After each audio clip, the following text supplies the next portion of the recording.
Paying guest 5వ భాగం.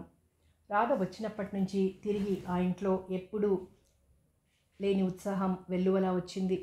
జాన్కి ఇటు హాస్పిటల్ పని అటు ప్రోగ్రాం పని హడావిడిగా ఉంది. అతని పరపతితో రాధ పేరు జంట నగరాల్లో మారుమోగుతోంది. ఈ సందడిలో అతనికి క్షణం తీరిక లేకుండా పోయింది. లలిత మీద ఉన్న కోపం ఏమైపోయిందో రాధ ఆమెతో మామూలుగానే ఉంటుంది. సాగర్ ఏమయ్యాడు?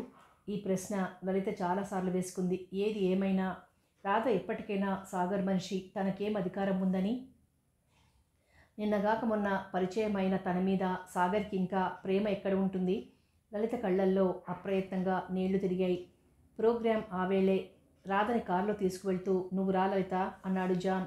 లలితకెందుకో వెళ్ళాలనిపించలేదు. నేను తర్వాత వస్తాను అని తల్లిని పంపింది. 3 గంటల సేపు ప్రేక్షకుల్ని మైమర్పించి ముగ్ధుల్ని చేసింది రాధ. స్వతహాగా అందమైన రాధ కృషి చేసి నేర్చుకున్న నృత్య రీతులు వృధా కాలేదు.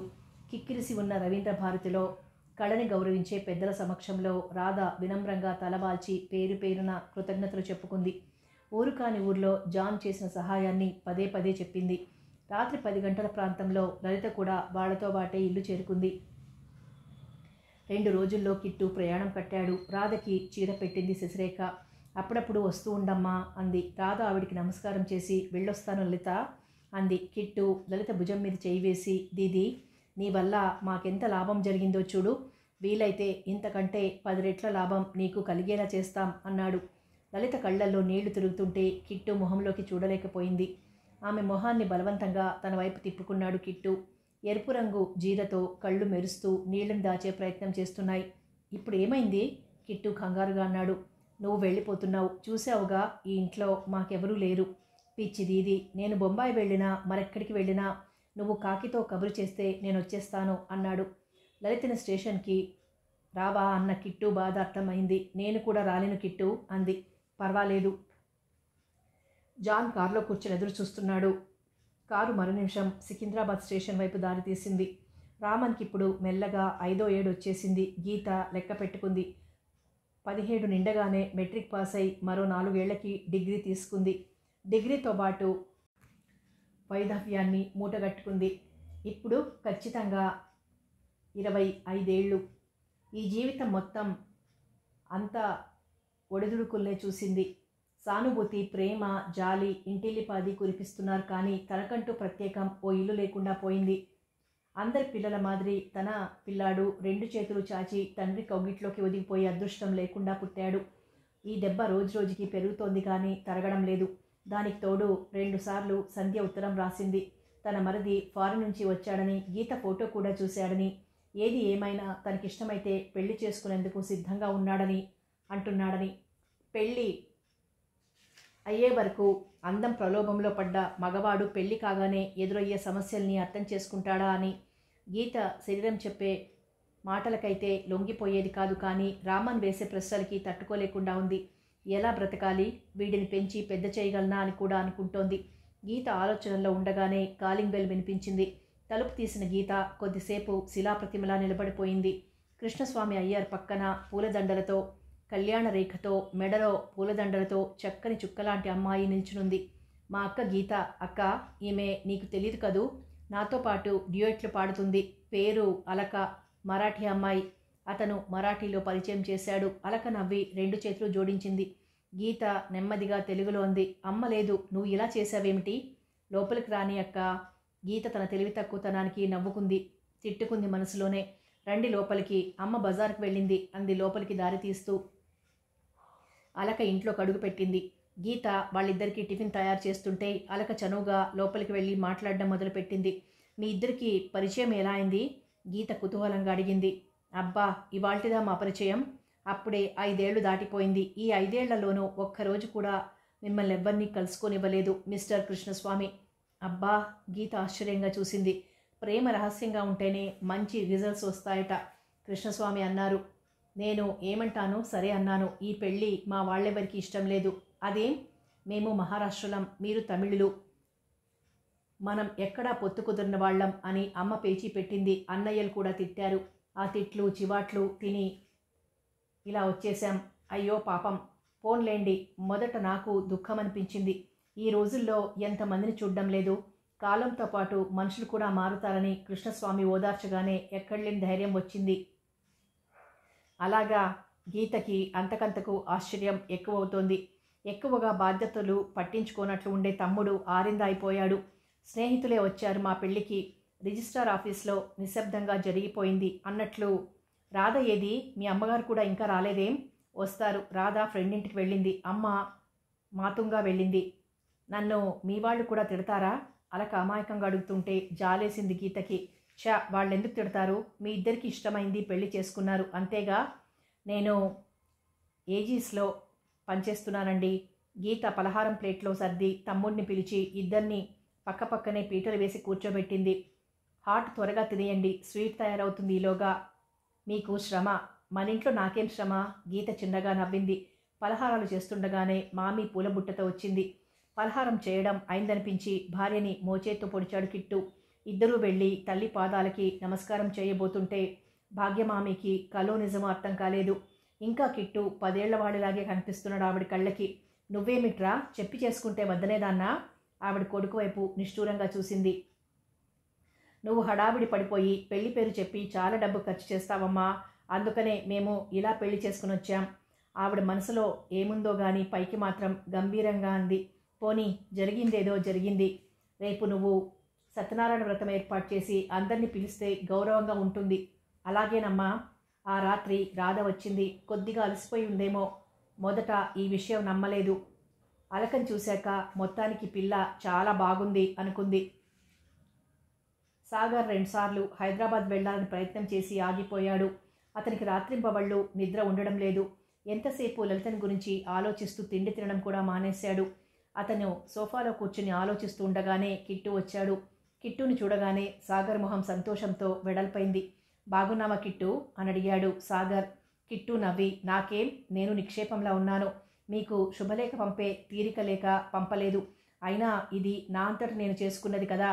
నిన్ననే లలితా దీదీకి ఉత్తరం రాశాను. ఇవాళ మీ దగ్గరికి వచ్చానన్నాడు ఉపోద్ఘాతం లేకుండా. ఏమిటి నువ్వనేది? లలితకు ఉత్తరం రాశావా? ఏమని? ఏముందండి, పెళ్లి చేసుకున్నాను అని రాశాను. నువ్వా? నీకు పెళ్ళైందా? సాగర్ ఆశ్చర్యంగా అడిగాడు. అవునండి, నేను ఇంకా చిన్న పిల్లవాడిని అనుకున్నారా? నేను అలక కాలేజీలో ఉండగానే ప్రేమించుకున్నాం. మీ అందరినీ చూస్తుంటే నాకు రోజు రోజుకి ప్రేమలో నమ్మకం తగ్గిపోయింది. పెళ్లి చేసేసుకున్నాను. మా అందరినీ అంటున్నావు? నన్ను కాక ఇంకా ఎవరిని చూశావు?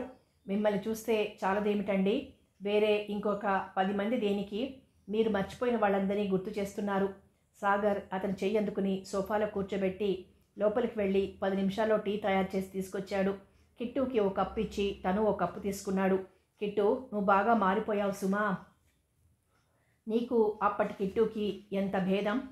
ఇప్పుడు ఇన్ని మాటలు కూడా మీ ఫ్రెండ్ కమ్ భార్య చెప్పిందా? అవునండి, నాకు మాటలొచ్చు, ఉపయోగించడం అలక నేర్పింది. మీరేమిటి రోజురోజుకి ఇలా దేవదాస్లా తయారవుతున్నారు? సాగర్ నవ్వాడు. దేవదాస్, మజ్ను వీళ్లనే మీకు గుర్తుకు తెస్తున్నారని చెప్పాను.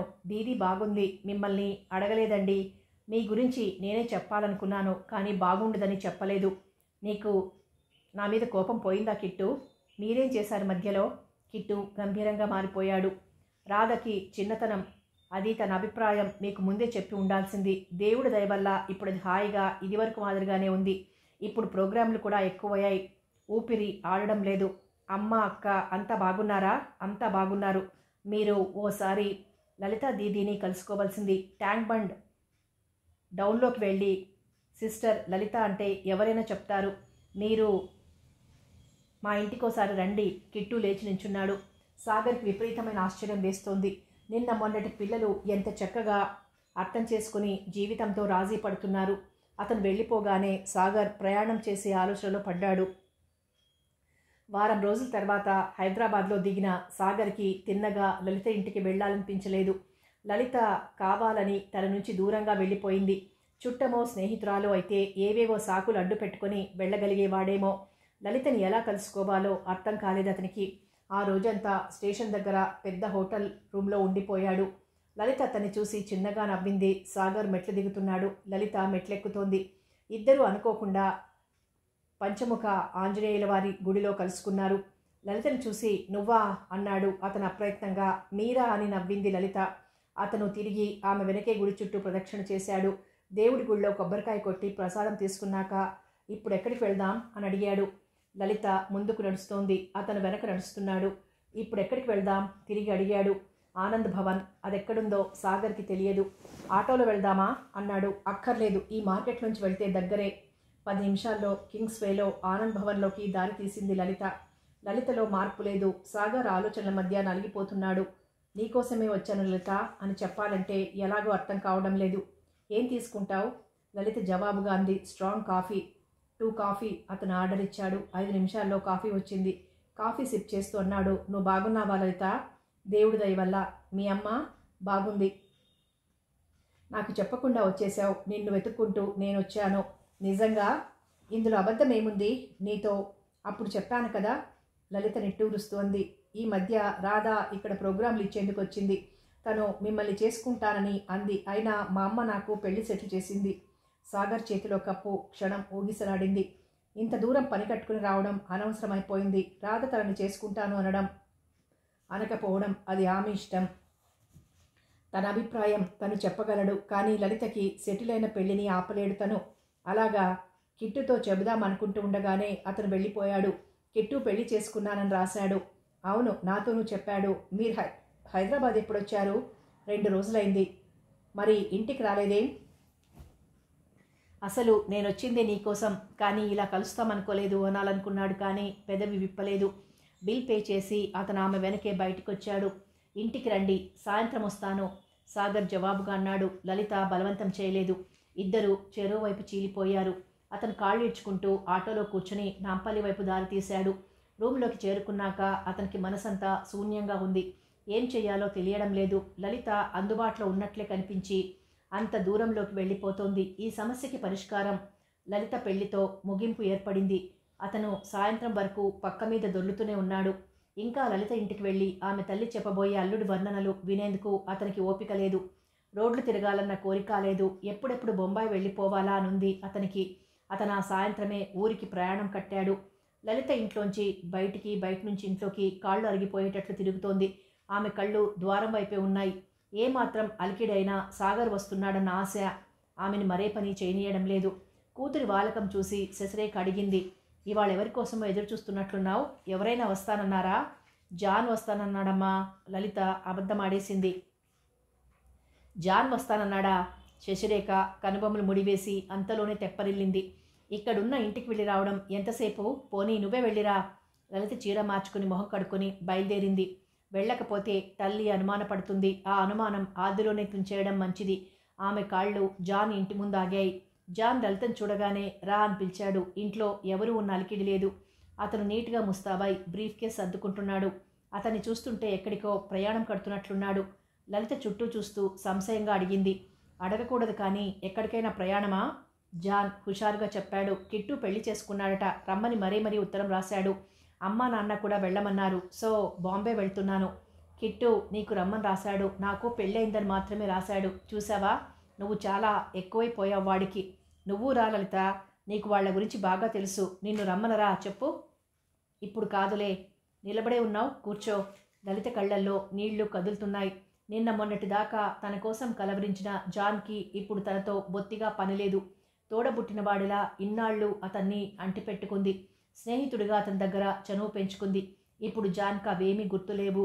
అతను భవిష్యత్తులోకి పరిగెత్తుతున్నాడు. తను మాత్రం గిరిగీసుకొని వర్తమానం నుంచి కదిలి రాలేకపోతోంది. సాగర్ రాలేదు. ఎక్కడ దిగాడో? వస్తానన్న మనిషి ఎందుకు రాలేదో? అంత ప్రేమ ఉన్నవాడైతే ఒక్కసారి రాకూడదా? రైలు టైం కూడా అవుతోంది. ఒకవేళ వెళ్ళిపోతే ఇంకా ఏ జన్మలోనూ కలుసుకోలేదు. తీరి కూర్చుని హోటల్ దగ్గర ఎందుకలా అబద్ధం చెప్పింది? రాధ కోసం. నవ్వొచ్చింది లలితకి. రాధ కోసం. రాధ తనకి ఏమవుతుందని? రాధ కోసం తను త్యాగం చెయ్యాలి. ఒక్కోసారి బుద్ధిలేని పనులు చేస్తూ ఉండడం ఇలాగే ఉంటుంది. నేను వెళ్తున్నాను అంది లలిత లేచి నిల్చుంటూ. అతను హడావిడిగా ఉన్నాడు. నవ్వి అలాగే అన్నాడు. జాన్, ఎందుకు లలిత నీ మొహం వాడిపోయింది? అలా ఉన్నావేం? అసలేం జరిగింది?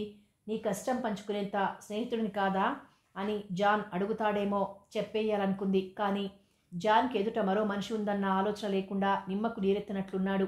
లలిత నిరాశగా ఇంట్లోకి అడుగు పెట్టింది. తల్లి వంట చేయడం పూర్తయినట్లుంది.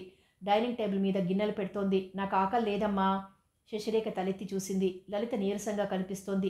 ఏమైంది లలిత అని అడిగింది ఆవిడ ఆతృతగా. లలిత ఏం కాలేదని సమాధానం చెప్పి తన గదిలోకి వెళ్ళిపోయింది.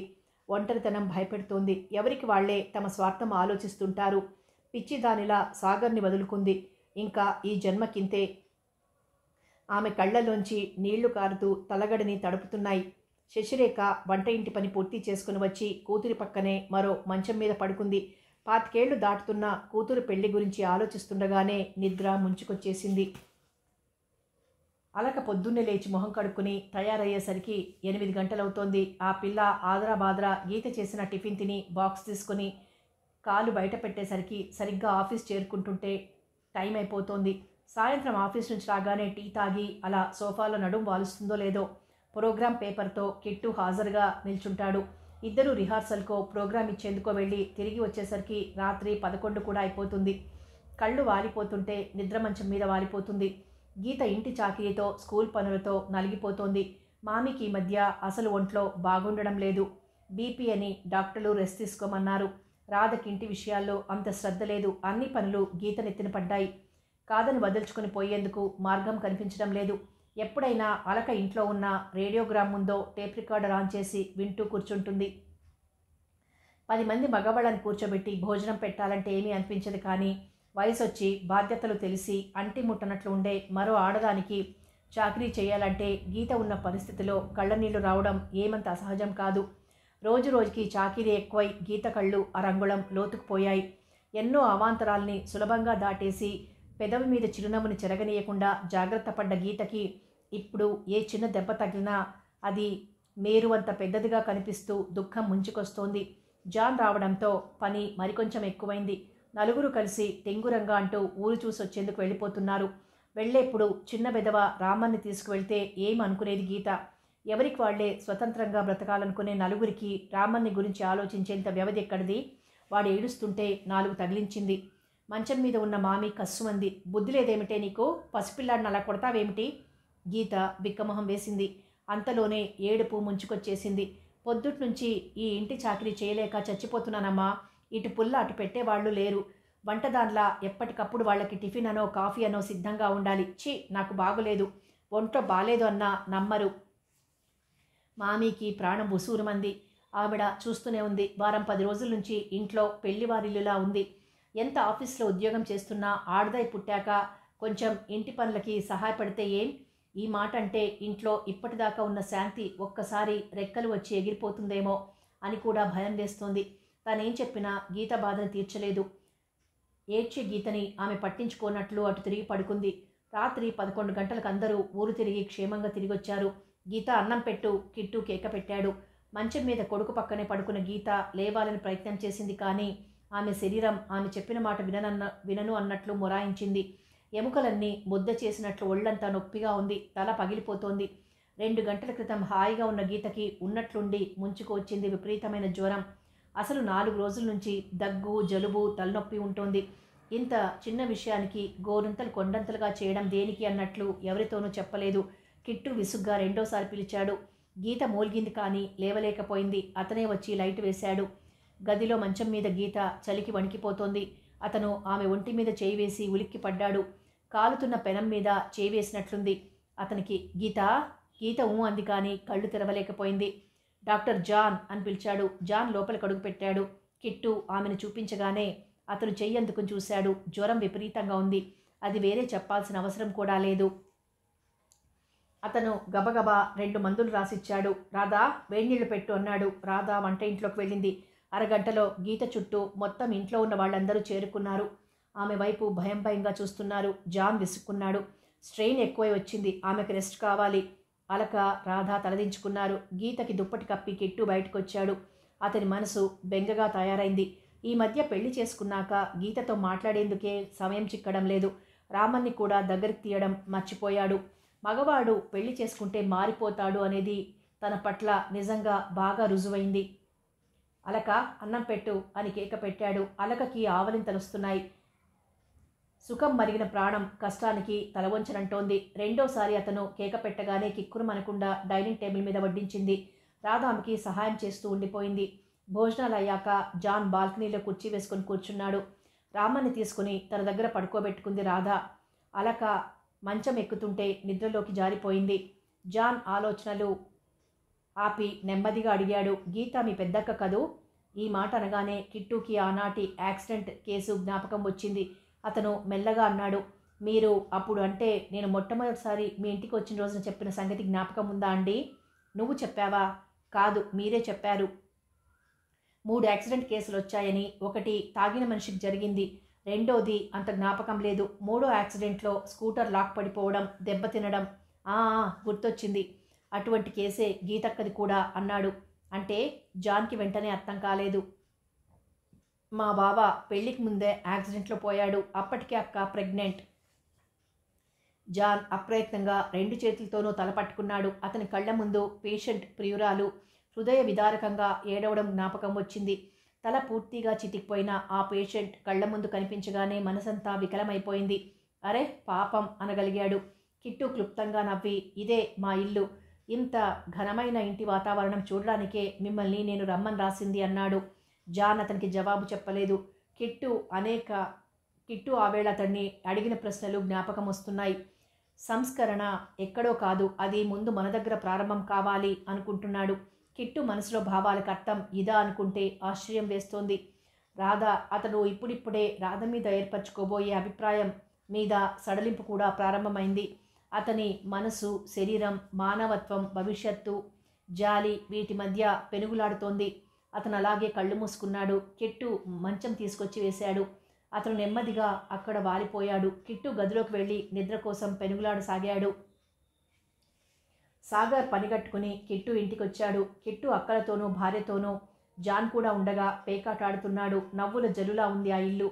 తలుపు దగ్గర శబ్దం విని అందరూ తలెత్తారు. కిట్టు మొహం నిండా నవ్వు పులుముకొని రండి అని ఆహ్వానించాడు. సాగర్ వచ్చి కూర్చోగానే మామీ లోపల నుంచి వచ్చింది. మీరు ఈ మధ్య రావడం లేదు. సాగర్ సమాధానంగా నవ్వి ఊరుకున్నాడు. కిట్టు కొత్త వాళ్ళిద్దరినీ సాగర్ని ఇద్దరికీ పరిచయం చేశాడు. జాన్ వైపు సాగర్ చూశాడు. డాక్టర్లకు ఉండే సహజమైన దర్పంతో పాటు అతనిలో చాలా అందం ఉందని గ్రహించాడు. అతని కళ్ళకి అపురూపమైన చిత్తరువులా కనిపిస్తున్నాడు జాన్. మీరు హైదరాబాద్లో ఎక్కడుంటారు? సాగర్ మాట కలిపాడు. మీకు లలిత తెలుసనుకుంటాను. వాళ్ళ ఇంటికి మా ఇంటికి ఎక్కువ దూరం లేదు. లలిత బాగుందా? దివ్యంగా ఉంది, జాన్ తన ధోరణిలో అనేశాడు. కిట్టు బలవంతం మీద సాగర్ కూడా చేయి వేశాడు. 2 గంటలకి ప్రారంభమైన ఆట 6 గంటల వరకు ముమ్మరంగా సాగుతూనే ఉంది. సాగర్ మాటల మధ్యలో జాన్ని తన ఇంటికి రమ్మని మరీ చెప్పాడు. జాన్ తలూపాడు. అతను మర్నాడే వెళ్ళిపోయేందుకు సిద్ధంగా ఉన్నాడు. కిట్టు కూడా జాన్ని తీసుకొస్తానని చెప్పాడు. సాగర్ కాఫీ టిఫిన్లు పూర్తి చేసి వెళ్ళిపోయాడు. రాధ అతనితో మాట్లాడింది, కానీ అందులో లలిత చెప్పిన ప్రత్యేకతలు ఏమీ కనిపించలేదు సాగర్కి. అతను ఇల్లు చేరుకున్నాడు. ఆ రాత్రి ఎవరికి వాళ్లే ఆదమర్చి నిద్రపోయారు. మర్నాడు అలక సెలవు లేదని వెళ్ళిపోయింది. టీవీలో నృత్యనాటికకి పాట, ఆట కిట్టు ఏర్పాటు చేయాల్సిరాగా అతను నొచ్చుకుంటూనే రాధతో వెళ్ళిపోయాడు. చాలా రోజుల నుంచి ఇల్లు కదలని మామి ఎదురింటికి వెళ్ళింది. గీతకి స్కూల్ లేదు. అంత క్రితం 2 రోజుల నుంచి స్కూల్లో మీటింగులు జరుగుతున్నాయి. అందుకు ప్రత్యేకం సెలవులిచ్చారు. గీతను చూస్తుంటే జాన్కి బెంగగా ఉంది. జాన్ మనస్ఫూర్తిగా గీతను పెళ్లి చేసుకోవాలనే నిర్ణయానికి వచ్చాడు. ఆ మాట గీతతో చెప్పాలంటే జంకుగా ఉంది. ఇద్దరిలో ఎవరో ఒకరు చొరవ చేసుకునేదే సమస్య పరిష్కారం కాదు. గీత అతనికి భోజనం పెట్టింది. గీత, మీతో మాట్లాడాలి, కూర్చుని వడ్డించండి అన్నాడు జాన్. గీత బిత్తరపోయింది. సాధారణంగా ఈ విషయం ఏమిటో మీరు ఊహించే ఉంటారు, కానీ నేను డైరెక్ట్గా చెప్పాలనుకుంటున్నాను. మిమ్మల్ని పెళ్లి చేసుకోవాలనుంది నాకు. గీత ఆశ్చర్యపోలేదు. సగం అర్థం చేసుకోగలిగింది, మరికొంచెం ఊహించగలిగింది. ఇందులో వింత ఏముంది? మీకిష్టమేనా? గీత తలెత్తి అతని కళ్ళల్లోకి చూసింది. నాకు ఇష్టం ఉంది. ఎప్పుడంటే ఆనంద్ని పెళ్లి చేసుకోవాలనుకునే రోజుల్లో. ఇప్పుడు నాకు పెళ్లి అనేది ప్రత్యేకం కనిపించడం లేదు. సారీ, మిమ్మల్ని ఇబ్బంది పెట్టినట్లున్నాను. పోనీ మరొక ప్రశ్న వేస్తాను, జవాబు చెప్తారా? అడగండి. జీవితకాలమంతా ఇలాగే ఈ ఇంట్లో ఉంటూ గడిపేద్దామనుకుంటున్నారా? నేను అదేమీ ఆలోచించలేదు. మీకు మరొకసారి పెళ్లి చేసుకోవడం అభ్యంతరమా? గీత అవుననలేదు, కాదనలేదు. మీరే సంగతి చెప్పడం లేదు. నాకు 10 ఏళ్ల కొడుకున్నాడు. వాడు మరొక తండ్రి బిడ్డ. ఈ నిజాన్ని నేను దాచినా మీరు మీ మనసుని మభ్యపెట్టలేరు. నాకు తెలుసు ఈ విషయాలన్నీ. వీటిని ఆలోచించకుండా ఇష్టం వచ్చిన నిర్ణయానికి మాత్రం రాలేదు నేను. నా మనసు ఎప్పుడు మంచి పనేదైనా చెయ్యాలనుకునేది. ఇది నా స్వార్థం కావచ్చు. ఒక మంచి పని చేసి ఓ మనిషి జీవితాన్ని వెలిగించాను అని నేను అనుకుంటే అది పక్కా స్వార్థం కాక మరేమవుతుంది? నాకు మాత్రం మీకు బిడ్డ ఉన్నాడన్న అభ్యంతరం ఏమీ లేదు. వాడిని మీరు మీ కన్న బిడ్డలా చూడగలరా? జాన్ చిన్నగా నవ్వాడు. లోకంలో మగవాళ్ళందరూ ఒకే రకంగా ఉంటారనుకోవద్దు. అందరి సంగతి నాకు తెలియదు. నా మటుకు నేను మాత్రం మీ బిడ్డ అన్నమాట పెళ్లి జరిగిన క్షణంలో మర్చిపోతాను. మిమ్మల్ని ప్రపంచం బ్రతకనియ్యదు. నిమిషానికి మీకు నిద్ర పట్టకుండా అశాంతిలో ముంచేస్తుంది. అది ప్రపంచంతో సంబంధం పెట్టుకున్న వాడికి. నేను, నా డ్యూటీ, తల్లి, తండ్రి ఇవే నాకు ముఖ్యం. మిమ్మల్ని మీ తోటి డాక్టర్లు మీ ఎదుటే హేళన చేస్తారు. అప్పుడెప్పుడో జరగబోయే విషయాలు నేనంత ఆలోచించని వివేకం లేని వాడిని కాను. ఒకళ్ళు అన్నా ఇద్దరన్నా మొత్తం ప్రపంచమంతా అవే మాటలని వాటికి నేను వెయిట్ ఇవ్వను. మీ తల్లి తండ్రి పరువు ప్రతిష్టల విషయం ఆలోచించారా? గీత గారు, మీరు ఏది ఆలోచించకుండా నేను ఉద్రేకంలో నా నిర్ణయం చెబుతున్నాను అనుకుంటున్నారా? గీత మాట్లాడలేదు. మీకు కుల పట్టింపులున్నాయా? ఈ మాటకి చిత్రంగా నవ్వింది గీత. ప్రపంచంలో బ్రతికే 3 రోజులు హాయిగా బ్రతకాలనుకునే వాళ్ళు కులం గోత్రం ఆలోచించరు. చదువుకుని ఇంకా వాటి గురించి ఆలోచించే తీరిక ఓపిక ఎక్కడిది? మీకు మళ్ళీ పెళ్లి చేసుకోవాలనే ఊహ రాలేదా? ఇన్నాళ్ళు అంటే పోయిన సంవత్సరం వరకు అటువంటి ప్రస్తావనే లేదు. ఈ జీవితానికి ఇదే చాలు అనుకున్నాను. రామన్ పెద్దవాడవుతున్నాడు. అమ్మ పరిస్థితి చూస్తే అలా ఉంది. నేను ఈ బ్రతుకే ప్రేమకే అంకితం అనుకున్నాను. ఆనంది మనస్ఫూర్తిగా ప్రేమించి అతన్ని కాదని మరో వ్యక్తిని ఈ జీవితంలోకి ఎలా రప్పించాలో అర్థం కాలేదు. చివరికి పరిస్థితులతో రాజీ పడక తప్పలేదు. జాన్ కళ్ళు మెరిశాయి. అయితే మీరు సుముఖంగా ఉన్నట్లే అన్నమాట. గీత జవాబు చెప్పలేదు. అతను భోజనం పూర్తి చేశాడు.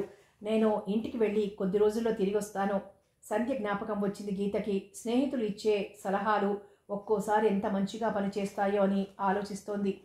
ఏ ఉత్సాహమో చురుకు లేని బ్రతుకులా ఉంది లలితకి. ఆమెకి తను చేసిన తప్పు తెలుస్తోంది.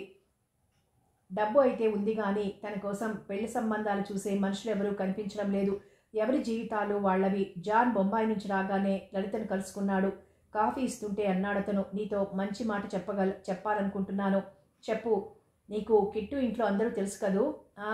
నేను పెళ్లి చేసుకోబోతున్నాను. గుడ్. అమ్మాయి ఎవరు?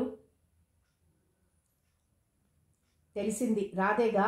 లలిత యథాలాపంగా తను ఊహించినంత వరకు చెప్పింది. కాదు. మరి? గీత. గీత? లలితకి చాలా ఆశ్చర్యంగా ఉంది.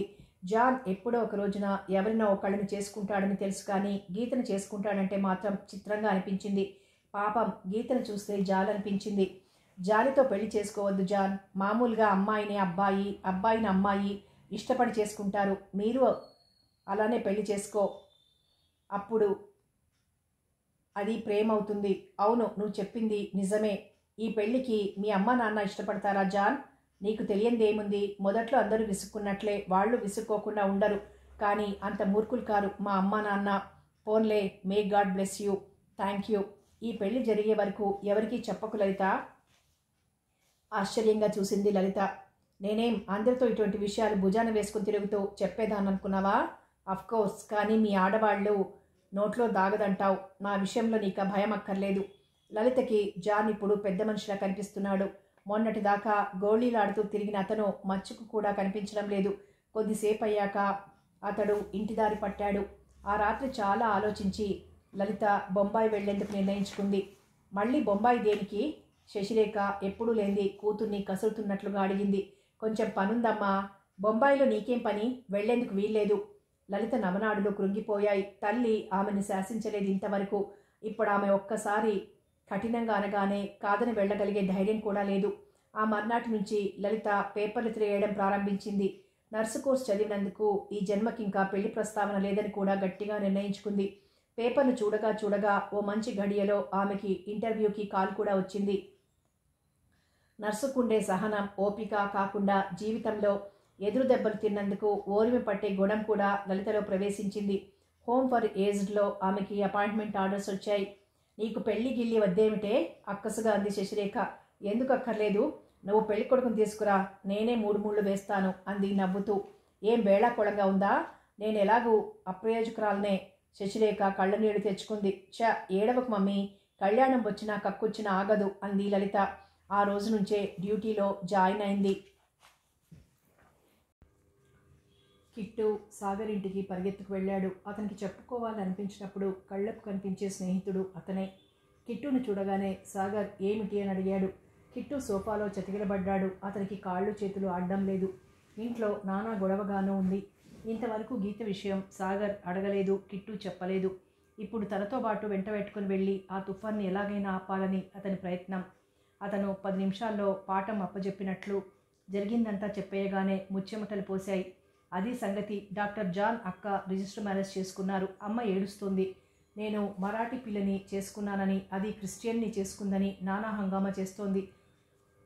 మీరు వచ్చి అమ్మకు నచ్చజెప్పాలి. సాగర్కి జాలి వేసింది. ఏం కుటుంబాలో, ఒక్కొక్క ఇంట్లో ఒక్కో గొడవ. అతను వెంటనే మొహం కడుక్కుని చెప్పులు వేసుకుని పదా అన్నాడు. ఇద్దరూ కలిసి ఇంటికి వెళ్ళారు. అప్పటికే మామి తిట్లు, శాపనార్థాలు మెట్ల వరకు వినిపిస్తున్నాయి. నా కడుపును చెడబుట్టారు. ఇప్పుడు నీకిదేం బుద్ధి పుట్టింది? 5 ఏళ్ల వాడయ్యాడు పిల్లడు. నలుగురిలో నేను తగుదునమ్మా అని తిరుగుతున్నావు. ఇప్పుడు తలెత్తుకోకుండా చేశావు. రాధ తెల్లబోయి చూస్తోంది. జాన్ గీత చేతిని గట్టిగా పట్టుకున్నాడు. భయం లేదని అభయం ఇస్తున్నట్లుంది అతని చెయ్యి. అలక పిల్లిలా ఓ మూల కూర్చుంది. ఇంతకీ ఆ కిట్టు వెధవననాలి. ఇన్నాళ్ళు మద్రాసులో ఉన్నవాడిని అక్కడ ఉంచేయకుండా పెద్దరికం వెలిగిస్తూ తీసుకొచ్చాడు. గడపలో సాగర్ కాలు పెట్టగానే ఆవిడ ఏడుపు తారాస్థాయిని అందుకుంది. మీరే చెప్పండి సాగర్. ఇద్దరికిద్దరూ దారి చూసుకున్నారు. ఇప్పుడు రాధను ఎవరు చేసుకుంటారు? సాగర్ నెమ్మదిగా వచ్చి ఆమె పక్కనే సోఫాలో కూర్చొని, మీరు అనవసరంగా కంగారు పడుతున్నారు. మన ఇంట్లో ఏం జరిగిందో ఈ చుట్టుపక్కల ఎవరికీ తెలియదు. మీరు తిడుతున్నారని తెలిస్తే అందరూ మనల్ని నవ్వుతూ చూస్తారు. మీరు ప్రపంచం ఇంత చూశారు. కొంచెం ఆలోచించండి. గీత ఇలా చేయడం నాకేం పెద్ద అవమానంగా అనిపించడం లేదు అన్నాడు. ఆవిడ ఓ చూపు చూసింది. ఇదేం నీ ఇంటి విషయమా అన్నట్లుంది ఆవిడ చూపు. మీరు అనుకోవచ్చు ఇది నాకేం సంబంధం లేని విషయం కాబట్టి తేలిగ్గా సలహా ఇస్తున్నానని. ఈ రోజుల్లో ఇటువంటివి సామాన్యమైపోయాయి. అయితే అయ్యాయి. నా కళ్ళ ముందు నుంచి వెంటనే వెళ్ళిపోమని చెప్పండి. ఆ మాటకి సాగర్ లేచి నించున్నాడు. అతను జాన్ చేతిని అందుకుని మా ఇంటికి రండి అని ఆహ్వానించాడు. రామన్ని తీసుకుని గీతతో పాటు జాన్ బయటకు వచ్చేశాడు. కిట్టు కూడా రాబోతుంటే నువ్వు ఇంట్లోనే ఉండడం మంచిది. ఆవిడ ఏ అఘాయిత్యం చేసినా ఇద్దరూ ఆడవాళ్లే ఉన్నారు అని నచ్చజెప్పాడు సాగర్. సాగర్ ఇంటికి వెళ్ళాక జాన్ చెప్పాడు ఆనాడు అతని కళ్ళ ముందు జరిగిన స్కూటర్ యాక్సిడెంట్ గురించి. తను ఎలా రియాక్ట్ అయ్యాడో చెబుతుంటే సాగర్ శ్రద్ధగా విన్నాడు. అన్ని విషయాలు మాట్లాడుకున్నాక గీతకి దుఃఖంగా అనిపించి నేను చేయకుండా ఉండాల్సింది అంది. సాగర్ ఆమె వైపు జాలిగా చూశాడు. రేపో మాపో డాక్టర్ జాన్ అమెరికా నుంచి తిరిగి రాగానే ఇప్పుడు ఇన్ని మాటలన్న మీ అమ్మే నీకు బ్రహ్మరథం పడుతుంది. గీతకి కూడా ఆ విషయం తెలుసు. సాధారణంగా అందరి ఇళ్లల్లో కాకపోయినా కొందరి ఇళ్లల్లో అయినా ఇలాంటివి చూస్తోంది. రేపు అక్కడ ఎలాగో గీత భయంగా చూసింది. నీకేం భయం లేదు. ఇక్కడ సాగర్ లాగే అక్కడ మనకి లలిత ఉంది. జాన్ ఆ మాట అనగానే ఉలిక్కి పడ్డట్లు చూశాడు సాగర్. లలిత ఏం చేస్తోంది? సాగర్ కుతూహలంగా అడిగాడు. హోమ్ ఫర్ ద ఏజ్డ్లో పనిచేస్తోంది. అదేం? ఏమో ఉన్నట్లుండి తిరిగి జాబ్కి ట్రై చేసింది. వెంటనే దొరికింది. అప్పుడెప్పుడో పెళ్లి కుదిరిందని విన్నాను. అమ్మలక్కల పోరు భరించలేక అలా చెప్పింది కొన్నాళ్ళు. ఓ రకంగా మీరు లలితని పెళ్లి చేసుకుంటారేమో అనుకున్నాను. మీకు వాళ్ళకి చిన్నతనం నుంచి స్నేహం కదా? జాన్ సిగ్గుపడ్డాడు. నేను లలితని ప్రేమించిన మాట నిజమే. కొన్నాళ్ళు ఆమె లేందే బ్రతకలేను అనుకునేవాడిని. అప్పుడే తను నిష్కర్షగా చెప్పలేక ఈ ఊరొచ్చేసింది. అలాగా? ఐఎమ్ సారీ, నేను తొందరపడి అన్నట్లున్నాను. ఇందులో తప్పేముంది? మా ఇంటి దగ్గర కూడా అందరూ ఇలాగా ఊహాగానాలు చేసేవాళ్ళు. కానీ లలిత మనసు మర్మం లేనిది. ఆమె నన్ను సోదరుడిగానే చూసింది. సాగర్కి అప్పటికప్పుడు హైదరాబాద్ పారిపోవాలనిపించింది. అతను నిగ్రహంగా ఆలోచిస్తూ ఉండిపోయాడు. రామన్కి కొత్త వాతావరణం బిడియంగా ఉంది. సాగర్ వాడికి కొద్దిగా తెలుసు. సాగర్ దగ్గరికి వెళ్ళి అతను ఒళ్ళో కూర్చుని అతని షర్టు కాలర్ సవరిస్తూ ఉండిపోయాడు. అప్పటికి కానీ తన కర్తవ్యం తెలియలేదు సాగర్కి. నేను హోటల్కి వెళ్ళి క్యారియర్ తెప్పిస్తాను. మన భోజనాల సంగతి ఆలోచించనే లేదు. అందరం కలిసే వెళ్దాం జాన్ అనగానే అందరూ ప్రయాణమయ్యారు. హోటల్లో భోజనం చేశాక జాన్తో అన్నాడు సాగర్, మీరు సిగ్గుపడవద్దు. మీరు మా ఇల్లుని మీ ఇల్లే అనుకోండి. తాళమిస్తున్నాను. మీ ఇద్దరు ఇంటికి వెళ్ళండి. నేను రామన్ సినిమాకి వెళ్ళొస్తాం. గీత తలుంచుకుంది. జాన్ అతని చేతిలో తాళాలు తీసుకుని థ్యాంక్స్ అన్నాడు. అంకుల్, మా డాడీ వచ్చారు. సినిమా మొదలు పెట్టగానే రామన్ మాట్లాడిన మొదటి మాట విని ఆశ్చర్యంగా తల తిప్పాడు. మీరు చూశారు కదా? సాగర్ తెప్పరిల్లాడు. మా డాడీ హైదరాబాద్లో డాక్టర్. అవును రామన్, పెద్ద డాక్టర్. మీరు అమెరికా కూడా వెళ్తారు. అవును, కిట్టు మామయ్య చెప్పాడు. అటు చూడు. రామన్ స్క్రీన్ వైపు చూశాడు. సినిమా మొదలైంది. పొడుగు రైలు స్క్రీన్ అంతా ఆక్రమించుకుంది. రైలు మీద దుండగుల్ని వెంటాడుతూ ఇద్దరు హీరోలు డిష్యూమ్ ఫైటింగ్. ఒకళ్ళ మీద ఒకళ్ళు దొర్లిపోతున్నారు. రైలు ఆగకుండా సాగిపోతోంది. రామన్ ముందు కొంగాడు. తృప్తి లేనట్లు అప్పుడప్పుడు సాగర్ తొడ మీద చేయి వేసి బలంగా నొక్కేస్తున్నాడు. బహుశా వాడి ఊహల్లో వాడి హీరో అయిపోయినట్లున్నాడు. వాడి వైపు చూశాడు సాగర్. నరాలు ఉబ్బి ఉద్రిక్తతని చూపిస్తున్నాయి. బాప్రే, సాగర్ అప్రయత్నంగా అనుకున్నాడు. పసిపిల్లల్ని కూడా టెన్షన్లో నిలబెట్టేస్తోంది పిక్చర్. రామన్, ఇంటికి వెళ్ళిపోదామా? సాగర్ మాట రామన్కి వినిపించలేదు. మొత్తం వాడు సినిమాకి అంకితమైపోయినట్లు కళ్ళని స్క్రీన్కి అంకితం చేశాడు. ఇల్లు చేరుకునేలోగా భుజం మీద నిద్రపోయాడు. తెలివిగా ఉన్నంతసేపు హీరో గురించి విలన్ల గురించి చెబుతూనే ఉన్నాడు. అలసిపోయి సాగర్ ఒళ్ళో తలవాల్ చేశాడు. టాక్సీ ఎక్కి ఇంటి ముందు ఆగాక 2 క్షణాలు నిద్రపోకుండా ఉండగలిగాడు. ఆ తర్వాత ఎంత ప్రయత్నం చేసినా వాడి నిద్ర వాడిని వెంటాడుతూనే ఉంది. జాన్ తలుపు తీశాడు. తలుపు మూసి పిల్లవాడిని తన గదిలోకి తీసుకువెళ్ళిపోయాడు సాగర్. చాలాసేపటి వరకు అతనికి నిద్ర పట్టలేదు. జ్ఞానం వచ్చాక అతని పక్కన ఎవరూ పడుకోలేదు. ఏకాకిగా బ్రతికినట్లే కాలం గడిచిపోయింది. చిన్న చిన్న చేతులు అతనికి చిత్రమైన అనుభూతిని కలిగిస్తున్నాయి. ఒకసారి కాలు వేశాడు రామన్. మరోసారి మెడ చుట్టూ చేయి వేసి దగ్గరగా లాక్కున్నాడు. ఏ సంబంధమూ లేని రామన్ ఆ విధంగా చేయి వేయగానే సాగర్కి ఒంటరి జీవితంలో చేదు అనుభవమే తగులుతోంది. అతను బలవంతంగా కళ్ళు మూసుకున్నాడు. పొద్దున్నే 4 పబ్లిషర్లు వచ్చి సాగర్ని ఊపిరి ఆడనివ్వకుండా డబ్బు బల్ల మీద పెట్టి ఇంచుమించు ప్రాధేయపడుతున్నట్లు అడిగారు. మీరు కవర్ పేజీ వేస్తే మా బుక్స్ బాగా అమ్ముడుపోతాయి, ప్లీజ్ కాదనకండి. సాగర్ మొహమాటం లేకుండా అన్నాడు. నేను అర్జెంటుగా హైదరాబాద్ వెళ్ళాలి, మీరేమీ అనుకోవద్దు. ఈసారి మాత్రం నాకు టైం లేదు. అలా అంటే ఎలా చెప్పండి? మేము విజయవాడ నుంచి వస్తున్నాం. కావాలంటే మరో 50,000 ఎక్కువ ఇస్తాం. ఒకేసారి 4 పుస్తకాలు మార్కెట్లోకి తేవాలనుకుంటున్నాం. మీరు వెయ్యాల్సిన బొమ్మలు 16 నిలుచుని గీసేయగలరు. ప్లీజ్ ఈ ఒక్కసారి మరెవరినైనా ఎన్నుకోండి. ఇప్పుడు నా హైదరాబాద్ ప్రయాణం చాలా ముఖ్యమైనది. సాగర్ వాళ్ళతో మాట్లాడుతుండగానే జాన్ వచ్చాడు. అతనికి పరిస్థితి అర్థమైంది. అవతల మార్కెట్లో పుస్తకాలు గరం పూరీల మాదిరి అమ్ముడైపోయేందుకు ఆత్రపడే పబ్లిషర్లు. ఇటువైపు ఏ అర్జెంట్ పని లేకపోయినా హైదరాబాద్ వెళ్లాలనుకునే సాగర్. అతనికి పబ్లిషర్ల మీద సానుభూతి కలిగింది. మీరు 2 రోజుల్లో వేసేస్తే పోతుంది కదా, వాళ్ళని డిసప్పాయింట్ చేయకండి. జాన్ ఆ మాట అనగానే సాగర్ క్షణం తెల్లబోయాడు. అతను ప్రయాణం అనగానే జాన్ తన ఇంటికి పిలుస్తాడేమో, అక్కడే ఉండి లలితని గురించి పూర్తిగా తెలుసుకోవచ్చు అనుకున్న అతనికి నిరాశ ఎదురైంది. ఆ మధ్య హైదరాబాద్ వెళ్ళి చేతులు దులుపుకొని వచ్చినట్లు తిరిగి రావాల్సి వస్తుందేమో అన్న అనుమానం కూడా కలిగింది. అతను మరేమీ అనకుండా పబ్లిషర్స్ వైపు తిరిగి ఆల్ రైట్ అన్నాడు. వాళ్ళు ఇచ్చిన చెక్కులన్నీ తీసుకుని డ్రాయింగ్ రూమ్ వైపు దారి తీశాడు. ఆ రోజు వంట పని గీత తన మీద పెట్టుకుంది. వంట చేసి భోజనాలు అయ్యేసరికి 2 గంటలు దాటిపోయింది. సాయంత్రం ట్రైన్ మరో 6 గంటలో వస్తుంది. ట్యాక్సీ తీసుకొచ్చాడు జాన్. గీత రామన్ని జాన్కి అందించింది. సాగర్కి పదే పదే కృతజ్ఞతలు చెబుతుండగానే ట్యాక్సీ కనుమరుగైపోయింది. సాగర్ని టూడ్చాడు. అతనికి ఇది కలిసిరాని కలయిక అవుతుందేమో అన్న బెంగగా కూడా ఉంది. అతని కళ్ళు డ్రాయింగ్ రూమ్ వైపు దారి తీశాయి. ఈ మాట వింటూనే శశిరేఖ అగ్గి మీద గుగ్గిలం సామెతలా ఎగిరిపడింది. మేరీ వస్తూనే శశిరేఖ మీద ధ్వజమెత్తింది. మీ లలిత వల్లే ఆ ఇంటి వాళ్లతో మా జాన్కి స్నేహం కలిసింది. లేకపోతే వాడెంత బుద్ధిమంతుడో ఇక్కడ అందరికీ తెలుసు. ఈ పెళ్లి కాదు. ఆ పిల్లకి 10 ఏళ్ల పిల్లాడు కూడా ఉన్నాడు. ఈ రోజుల్లో ఆడపిల్లల్ని కూడా నమ్మమని లేదు. మా పిల్లాడి అంతం డబ్బు చూసి ఎరవేసింది.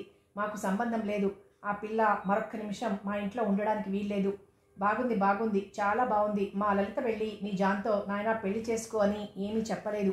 మెడిసిన్ చదివి ఆలోచించగలిగే శక్తి ఉన్నవాడు ఇలా పిచ్చి పనులు చేసి మా లలిత చెప్తే చేస్తాడు అంటారా? నాకు ఆ విషయాలు తెలియవు. ఆ పిల్ల మా ఇంట్లో ఉండేందుకు వీల్లేదు. మా ఇంట్లో మాత్రం ఎందుకుంటుంది? మీ జాన్తో చెప్పు, అతనే ఏదో ఏర్పాటు చేస్తాడు. మా జాన్ దాంతో మాట్లాడడు. మేరీ, మీరు గంగలు దూకండి, అంతేగాని ఇలాంటి కాని తగువులు మా ఇంటి మీదికి తీసుకురావద్దు. లలిత రాని ఆ సంగతి ఏదో నేనే తెలుస్తాను. అమ్మ మహాతల్లి, శశిరేఖ ఉక్రోషం పట్టలేనట్లు కళ్ళ నిండా నీళ్లు కారి అలుముకుపోతూ ఉంటే అంది. నీకు 2 చేతులు ఎత్తి నమస్కారం చేస్తాను. నీ పెద్ద గొంతు విని మా ఇంట్లో ఏదో జరగరాంది జరిగిందనుకుని నలుగురు చేరుకుంటారు. మేరీకి కూడా దుఃఖం వస్తోంది. హాయిగా చర్చిలో ఫాదర్ ముందు ఘనంగా చెయ్యాలనుకున్న ఒక్కగానొక్క కొడుకు పెళ్లి ఇలా అయిపోయిందేమిటి అనుకుంటోంది. దుఃఖం ఆవేశం పట్టలేక లలిత ఉంటుందేమో 4 దులిపేద్దామనుకుంది. శశిరేఖ ఎదురు పడగానే 2 రెట్లు ఎక్కువైన దుఃఖంతో చదువుకున్నాను అన్న జ్ఞానం మర్చిపోయి గొంతు చిరిగిపోయేట్లు అరిచింది. ఆ తర్వాత నెమ్మదిగా జారుకుంది. డ్యూటీ నుంచి రాగానే తల్లి కారాలు మిరియాలు నూరుతూ ఉంటే లలితకి వెంటనే అర్థం కాలేదు. ఆ తరువాత కాఫీ ఇస్తూ తల్లి చెప్పిన సంగతి విని అలాగా అంది. తను వెళ్లాలనుకున్న ప్రయాణం ఆగిపోయింది. 2 రోజులుగా ముమ్మరంగా సాగుతున్న జాన్ ఇంట్లో కలహం సర్దుకునేట్లు ఎక్కడా కనిపించలేదు. శశిరేఖని లలితని మేరీ ఎలుక మీద పిల్లి మీద పెట్టి తిడుతూనే ఉంది. ఆ దుమారం లలిత మీదికి కూడా వస్తోంది. శశిరేఖ బొంబాయి వెళ్తాననగానే ఇప్పుడెందుకు అని అడిగింది లలిత. శశిరేఖ చెప్పబోయేలోగానే గీత ఆమె వెనక భుజం మీదుగా కొంగు తీసుకుని కొడుకుని ఓ చేత్తో పట్టుకుని దీనంగా కనిపిస్తోంది. అయితే జాన్ ఇక్కడికి వెళ్ళిపోమ్మన్నాడన్నమాట. లలిత ఆమె వైపు చూసింది. గీత వెంటనే జవాబు చెప్పలేకపోయింది. లలిత మంచం మీద కూర్చుని పుస్తకం చదువుకుంటున్నదల్లా లేచి వచ్చి గీత చేయి పట్టుకుని గదిలోకి తీసుకెళ్ళింది. ఉప్పెనలా వచ్చేట్లుంది దుఃఖం. లలిత ఆమె భుజం మీద చేయి వేసి కంగారు పడకండి గీత, నేనున్నాను, అన్నీ సరిచేస్తాను అంది. శశిరేఖ నోరు మెదపబోయింది. లలిత తల్లి వైపు చూసిన చూపులో ఏ ప్రభావం ఉందో ఆవిడ మరి నోరెత్తలేకపోయింది. జాన్కి ఫోన్ చేసి పబ్లిక్ గార్డెన్కి పిలిచింది లలిత. అతను ఆమె చెప్పిన సమయానికి 2 నిమిషాల ముందే వచ్చి నిల్చున్నాడు. అతన్ని చూసిన లలిత కనుబొమ్మలు ముడిపడిపోయాయి. నువ్వు తెలివైన వాడివి, ఇటువంటి గొడవలు రాకుండా ముందే జాగ్రత్త పడతావనుకున్నాను. ఇలా ఆడపిల్లని అర్థాంతరంగా వెళ్ళిపోమంటే ఎక్కడికి వెళ్తుంది? ప్లీజ్ లలిత, నువ్వు కూడా నన్ను అసహించుకోకు. చెప్పుకుంటే సిగ్గుచేటు. నా దగ్గర నయా పైసా లేదు. వేరే కాపురం పెడదామన్నా ఇప్పుడు ఎలాగో తెలియడం లేదు. డబ్బే ఉంటే గీతని సుఖపెట్టేవాడివన్నమాట. నిజం లలిత, నా దగ్గర డబ్బంతా ఎప్పటికప్పుడు మమ్మీ డాడీలకి ఇస్తున్నాను. ఆల్ రైట్, నేను 1000 రూపాయలు ఇస్తాను. తిరిగి 5 ఇన్స్టాల్మెంట్స్లో ఇచ్చేయి. ఈలోగా వేరే ఇల్లు ఇప్పుడే ఈ రాత్రికే దొరికేలా వెతుకు అంది. జాన్ ఆమె వైపు తెల్లబోయి చూస్తూ ఉండిపోయాడు. సికింద్రాబాద్లో వద్దు, హిమాయత్ నగర్లో చూడు, కొంచెం దూరంగా ఉంటే మంచిది. నేను మరో అరగంటలో డబ్బు తీసుకుని నారాయణగూడ తాజ్మహల్ దగ్గరుంటాను. నన్ను ఇంటి దగ్గర డ్రాప్ చేయి. కిక్కురుమనలేదు జాన్. లలిత చెప్పినట్లే చేశాడు. మేరీ తిట్లు ఇంకా ఎక్కువైపోయాయి. లలితకి బొత్తిగా మనశ్శాంతి లేకుండా పోయింది. ఈ మధ్య లాయర్ దగ్గరికి తరచూ వెళ్తోంది తల్లి. అసలు విషయం ఏమిటో ఆమెకు అస్సలు తెలియదు. ఉన్నట్లుండి బొంబాయి ప్రయాణం కాగానే ఇప్పటికిప్పుడు వెళ్తే అక్కడ ఎవరున్నారు మమ్మీ అని అడిగింది. శశిరేఖ జవాబుగా తల తిప్పి నాకు తెలుసు ఎక్కడుండాలో. నీలా నేనేం పిచ్చిదాన్ని కాను. అర్థం లేని పరిచయాలు పెంచుకొని నెత్తిమీదికి తెచ్చుకునేందుకు అంది. గీత విషయం తేలిపోయింది కదా. అంతగా ఆవిడ మాటలు భరించలేకపోయినట్లయితే మనం వేరే ఇల్లు చూసుకుని వెళ్ళిపోదాం. వెనకటికి ఎలకలున్నాయని ఇంటికి నిప్పు పెట్టుకున్నారట. ఆవిడ గురించి కాదు. మరి గీత గురించా? శశిరేఖ జవాబు చెప్పలేదు. రైలు కూత కూసింది. తల్లి ఒంటరిగా బొంబాయి వెళ్తోంది. అమర్యాదగా ప్రవర్తించదు ఆవిడ అని తెలిసిన లలితకి భయంగా ఉంది. మామీ అసలే హార్ట్అటాక్ వచ్చిన మనిషి. ఈవిడ ఏమైనా రాద్ధాంతం చేస్తే ఎలాగో ఏమో. మర్నాడు లలిత డ్యూటీకి వెళ్ళింది. అక్కడ ఆమె పనిలో నిమగ్నురాలైపోయింది. లలిత అలసిపోయి నిట్టూర్చడం కూడా ఎవ్వరూ చూడలేదు. రాత్రింపవళ్ళు మానవ సేవ మాధవ సేవ అన్నట్లు చేస్తోంది. ఏ పేషెంట్ ఏది అడిగినా అప్రమత్తంగా ఉండేది. సిస్టర్ అని పిలవడం ఆలస్యం, జవాబుగా పలికేది. అర్ధరాత్రైనా ఆమె కళ్ళు బరువుగా వాలిపోయేవి కావు. స్వచ్ఛమైన స్ఫటిక మాదిరి మెరుస్తుండేవి. ఏం కావాలి? లలిత ఆ విధంగా అడగగానే సగం రోగం పారిపోయినట్లయ్యేది పేషెంట్లకి. ఇప్పుడు లలితకి ఆశ లేదు, నిరాశ లేదు. ఈ బ్రతకు ఎలాగో అనుకునే వాళ్లకే ఎక్కడ లేని సమస్యలు. ఎలాగైనా పర్వాలేదు అనుకునే లలితకి సమస్యలే లేవు. ఈ 6 నెలల్లో అందరికీ తలలో నాలుకైపోయింది. మదర్ ఫారెన్ వెళ్ళిపోతుంది. ఆమె మానవాతీతురాలేం కాదు. బంధాలు పెంచుకోకుండా మదర్ అయినా తెంచుకునేందుకు ఆమె కూడా చీము రక్తం ఉన్న వ్యక్తే. లలితని పిలిచి చాలాసేపు మాట్లాడింది. ఆమె మదర్గా చాలా కాలంగా ఈ ఊళ్ళోనే ఉంటోంది. ఇప్పుడు ఆమె అమెరికా వెళ్ళొచ్చాక ఎక్కడికి వెళ్తుందో తెలియదు. ఆమె చక్కని ఉచ్చారణతో లలిత దగ్గరే కూర్చొని నువ్వు చాలా సేవ చేస్తున్నావు. ఈ వయసుకి అందరం రావాల్సిన వాళ్లమే. ముసలితనంలో పిల్లలు కూడా చులకనగా చూస్తారు. కళ్ళు లేక కాళ్ళు లేక ఒంట్లో ఓపిక పోయిన వ్యక్తుల్ని ఏ బిడ్డ ప్రేమగా చూడదు. ఎందుకో ఏమో ఇటువంటి కేసులు నేను లెక్కకు మించి చూశాను. అప్పుడే రక్త సంబంధాలు ఏమైపోతాయో ఏమో. అన్నింటికన్నా మించింది ముఖ్యమైనది మానవత. అదే ఉంటే వేరే రక్త సంబంధంతో పని లేదు. ఏమీ కాని మన బోటి వాళ్లే చివరి క్షణాల్లో ఆదుకుంటూ ఉంటాం. ఈ ప్రపంచంలో అన్నింటికన్నా దీనమైన అవస్థ వృద్ధాప్యం. డబ్బు ఉన్నా చూసేవాళ్ళు ఉండరు కొందరికి. ఒకవేళ ఉన్నప్పటికీ వాళ్ళ దృష్టి ఎప్పుడూ డబ్బు మీదే ఉంటుంది. మనకి కూడా ఇటువంటి స్థితి వస్తుందని ఆలోచించే వాళ్ళు ఎంతమంది ఉన్నారు ఈ ప్రపంచంలో? వాళ్ళ గురించి మనకెందుకు కానీ నీ పని నాకు చాలా నచ్చింది. నువ్వు ఇదే విధంగా ఈ వాతావరణానికి అంకితం అయిపోవాలని మాత్రం అనుకోను. దేవుడు మేలు చేయాలి. నిస్వార్థంగా ప్రవర్తించే వారి పట్ల భగవంతుడెప్పుడూ ఉంటాడు. నేను వెళ్ళిపోయే ముందు నీతో ఈ విషయాలు చెప్పాలనుకున్నాను. ఇప్పుడు అవకాశం వచ్చింది. మదర్ కాసేపు ఆగింది. మదర్, నేనేం చేశాను? అందరిలాంటి దాన్నే నేను కూడా. కరెక్ట్. ఆ భావన నిన్ను గర్విష్ఠుని చెయ్యలేదు. దేవుడు నిన్ను కాపాడని. మదర్ లేచి నించుంది. ఆమె ఒక్క నిమిషం ఆగి లలిత తల మీద చేయి వేసింది. మౌనంగా ఆవిడ పెదాలు కదులుతున్నా అవి మే గాడ్ బ్లెస్ యూ అంటున్నట్లున్నాయి. లలిత ఇంటికొచ్చింది. పుస్తకంలో తలదూరిస్తే ఒక్క ముక్క కూడా తలకెక్కడం లేదు. తల్లి గురించే ఆమె ఆలోచనలన్నీ ముసురుకున్న ఈగల మాదిరి తొలిచేస్తున్నాయి. శశిరేఖను చూసి చాలా సులభంగా గుర్తుపట్టింది మామి. ముమ్మూర్తులా ఆమెనే పోలింది లలిత. కిట్టు ఇచ్చిన అడ్రస్ ప్రకారం ఆవిడ చాలా త్వరగా తెలిసినట్టే బొంబాయిలో కిట్టు ఇల్లు చేరుకుంది. కిట్టు ఇంట్లో లేడు. అలక ఆఫీస్కి వెళ్ళింది. సాయంత్రం రాగానే కిట్టుకి ఆమె అడ్రస్ చూపించి ఈ ఇల్లు ఎక్కడా అని అడిగింది. కిట్టు 2 క్షణాలు దీర్ఘంగా చూసి, అరే ఇది సాగర్ ఇల్లు, నీకెలా తెలుసు అని అడిగాడు. ఆ ఇంటికి నేను వెళ్ళాలి, శశిరేఖ అంది. పొద్దున్నే తీసుకువెళ్తాను. 1 నిమిషం ఆలోచించి అలాగే అంది. మర్నాటి వరకు ఆ ఇంట్లో గీత ప్రస్తావనే రాలేదని, దాదాపు అందరూ ఆమెను మర్చిపోయినట్లు ప్రవర్తిస్తున్నారు. రాధ మాత్రం హడావిడిగా స్టూడెంట్స్ని తీసుకుని వచ్చి వాళ్ళకి రిహార్సల్స్ చేయిస్తోంది. టీవీ ప్రోగ్రాం ఉంది. ఆమె శశిరేఖను చూసి బాగున్నారా అని అడిగి, ఏమీ అనుకోవద్దు, నేను డామ్ బిజీ అంది. ఆ ఇంటి వాతావరణం గమ్మత్తుగా అనిపించింది. వేళకి హోటల్కి వెళ్ళి భోజనం చేసి ఎవరి దారిన వాళ్ళు ఇంటికి చేరుకుంటున్నారు. మర్నాడు అన్న సమయానికి ట్యాక్సీ తీసుకొచ్చాడు కిట్టు. అతను శశిరేఖని సాగర్ ఇంటికి తీసుకువెళ్ళాడు. ట్యాక్సీ ఆగడం, గేటు తెరుచుకోవడం, కిట్టు వెనక తనకు పరిచయం లేకపోయినా ఎక్కడో చూసినట్లు అనిపిస్తున్న నడివయస్కురాలు రావడం కనిపించింది సాగర్కి. అతను బయటికొచ్చాడు. కిట్టు ట్యాక్సీని పంపేసి సాగర్ని విష్ చేసి, ఈవిడ లలిత తల్లి అన్నాడు పరిచయం చేస్తూ. మీరడిగిన ఇల్లు ఇదే అని ఆవిడతో చెప్పాడు. నమస్తే అన్నాడు సాగర్. శశిరేఖ ప్రతిగా నమస్కారం చేసింది. ఆమె చూపులు ఆ ఇంటి మీదే ఉన్నాయి. అధునాతనంగా కట్టించిన ఆ ఇంటికి ఇప్పుడు కాబోయే వారసురాలు లలిత. చెప్పండి. సాగర్ ఆమె వచ్చిన పని ఏమిటో కనుక్కునేందుకు అడిగాడు. శశిరేఖ లాయర్ ఇచ్చిన కాగితాల్ని అతని చేతికి అందించింది. అది ఎప్పటినుంచో జరుగుతున్న కేసు వివరాలు. ఆ ఇల్లు అసలు ఎవరి పేరున ఉందో కూడా స్పష్టంగా రాసి ఉంది. సాగర్ కనుబొమలు ముడిపడిపోయాయి. అతని మొహం మీద నరాలు జివ్వున పొంగి రక్తంతో ఉబ్బినట్లు కనిపిస్తున్నాయి. అబద్ధం అన్నాడు.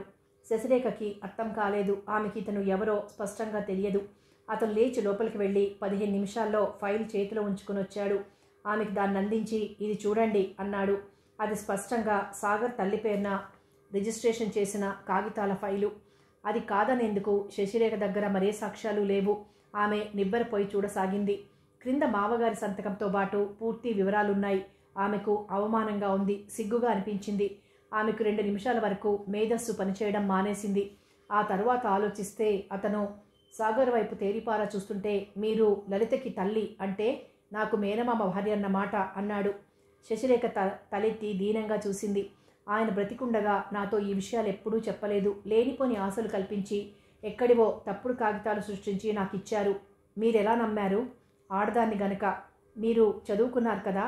చదివిన ప్రతి ఆడదానికి తెలివితేటలుంటాయంటే అర్థం లేదు. నేను మామూలు చదువు చదివాను. ప్రేమించిన ఆయన్ని మనస్ఫూర్తిగా నమ్మాను. బహుశా ఆయన తన డబ్బు చూసి ప్రేమించాడనుకుని న్యూనతతో ఇలా చేసుంటారు. సాగర్కి ఎంతో ధైర్యంగా ఉంది. అతనికి ఆమెను చూస్తుంటే నేను ఏకాకిని కాను, నాకు అందరూ ఉన్నారన్నమాట అనాలనిపించసాగింది. ఈ విషయం అంటే ఈ ఇల్లు మీదని మీరనుకుంటున్నారని లలితకి తెలుసా అండి? తెలుసును, కానీ అదెప్పుడూ నాతో ఈ విషయాలే చెప్పలేదు. ఆ రోజు నేను చెప్పినప్పుడు కూడా తను ఫలానా అని లలిత నాతో ఎందుకు చెప్పలేకపోయింది? సాగర్కి అయోమయంగా ఉంది. కిట్టు అంతవరకు మౌనంగా వింటున్నాడు. ఇప్పుడు తనకి ఎక్కడలేని ఉత్సాహం వచ్చింది. లలిత మీ నుంచి వెళ్ళిపోవాలని బహుశా రాధ కోసం చేసుంటుంది అంటే? శశిరేఖ చిత్రంగా చూసింది. కిట్టు అన్ని విషయాలు టూకీగా చెప్పాడు. శశిరేఖ 2-3 సార్లు అయ్యో అంది. ఆమె సాగర్ వైపు చూసి, నన్ను క్షమించు బాబు, నాకు తెలియక నేను చేసిన పొరపాటు వల్ల జరిగింది. నీ ఇల్లు అన్యాయంగా నాకు అవసరం లేదు, నేను ఈ సాయంత్రమే వెళ్ళిపోతున్నాను అంది. సాగర్ 2 క్షణాలు మాట్లాడలేదు. అతను నెమ్మదిగా అన్నాడు, మీరు అభ్యంతరం చెప్పకపోతే నేను వస్తాను. శశిరేఖ కంగారుగా చూస్తూ, అయితే నువ్వు నన్ను క్షమిస్తావా? నేను అత్యాశతో వచ్చాను అనుకోవడం లేదు కదూ అంది. సాగర్ నవ్వాడు. మీరు తెలియక రావడం కూడా మంచిదే అయింది, లేకపోతే లలితని మొత్తంగా పోగొట్టుకునేవాడిని. కిట్టు పొంగిపోయాడు. నాకు లలిత దీది కలవడమే గొప్ప థ్రిల్. ఆ రోజు స్టేషన్కి వాళ్ళ ఉమ వెళ్ళి ఉంటే ఇంత కథ జరిగేది కాదు. సాగర్ బలవంతం మీద ఆ పూట ఇద్దరూ అక్కడే ఉండిపోవలసి వచ్చింది. ఆటో ఆగిన చప్పుడు విని బద్ధకంగా లేచింది లలిత. తలుపు తీస్తుంటే కళ్ళు ఇంకా తెరవడానికి రావడం లేదు. చుట్టూ ఇంకా చీకటిగానే ఉంది. తలుపు తీశాక తల్లి పక్కన సాగర్ ఉండడం చూసి ఆశ్చర్యపోయింది. సాగర్ హలో అని మీట్ మై అంటే అన్నాడు పరిచయం చేస్తున్నట్లు. లలిత తల్లి వైపు సాగర్ వైపు మార్చి మార్చి చూడసాగింది. నిద్ర ఎగిరిపోయింది. తల్లి లోపలికొచ్చి మొహం కడుక్కొని కాఫీ తయారు చేసి సాగర్కి ఇస్తూ, లలిత చాలా నిదానస్తురాలు, అది నాకేదీ చెప్పలేదు. ఇలా అని చెప్పి ఉంటే నేను ఇన్నాళ్ళు దానికి పెళ్లి కాలేదని బెంగ పెట్టుకునేదాన్ని కాదు అంది. లలిత కప్పుని నోటి దగ్గర పెట్టుకుంది. అంటే అన్ని విషయాలు పరిష్కారం అయిపోయాయన్నమాట. తల్లి కూడా గడుసుదే. కాగితాల్ని తీసుకువెళ్ళి తీగలాగింది. ఆమెకి మదర్ పిలిచి పదే పదే అన్న మాటలు చెవిలో ప్రతిధ్వనిస్తున్నాయి. సమాప్తం. పేయింగ్ గెస్ట్ నవల సమాప్తం. మరో మంచి నవలతో మళ్ళీ కలుసుకుందాం.